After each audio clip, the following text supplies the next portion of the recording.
त्या ठिकाणी होते आणि मला खात्री आहे पहिल्यांदा माझी विनंती की आता परत एकदा आपण फोन काढून आपले जेवढे काही शिक्षक बांधव शिक्षक बंधू भगिनी या ठिकाणी आंदोलनाच्या साठी आलेले आहेत आणि आसपास आहेत जेवणाच्यासाठी गेलेले आहेत किंवा आजूबाजूला आहेत गेटवे ऑफ इंडिया किंवा इतर काही कुठल्या परिसरामध्ये त्यांना तात्काळ इथे बोलवा आणि पुढच्या काही वेळामध्ये मी परत आता विधान भवनाला त्या ठिकाणी जाणार आहे आणि माननीय गिरीश भाऊ माधव साहेब आणि शिक्षण मंत्री दादाजी भुसे साहेबांना विनंती करणार आहे की आपण स्वतः या ठिकाणी यावं आणि स्वतः आपल्या सगळ्या शिक्षक बांधवांशी हितगुज करावा संवाद साधावा निर्णय सांगायला मी अधिकृत व्यक्ती नाही आहे आणि म्हणून मग ते येतील ना ते येतील माननीय मंत्री महोदय आपल्याशी संवाद साधतील हितगुज करतील खंडेराव जगदाळे साहेबांसाठी जोरदार टाळ्या वाजवा.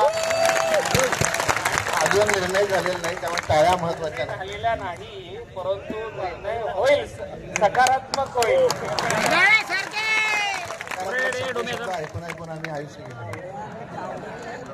आता आम्हाला पण तिथे तेवढंच सांगतात सकारात्मक निर्णय होईल सकारात्मक होईल तेवढं सांगायचा मला अधिकार आहे.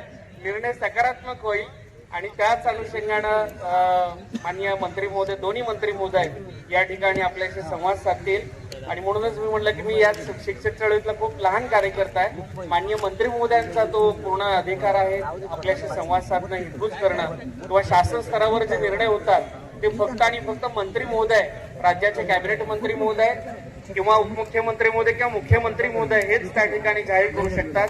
त्याच्यामुळे आपण थोडा वेळ धीर धरूया. आजपर्यंत आपण गेली 15 दिवस झालं धीर धरलेला आहे. आणखी काही वेळ आपण त्या ठिकाणी धीर धरूयात. मी पुन्हा एकदा विनंती करतो आजूबाजूचे जे आपले सगळे शिक्षक बंधू भगिनी आहेत का एवढेच आहेत आपण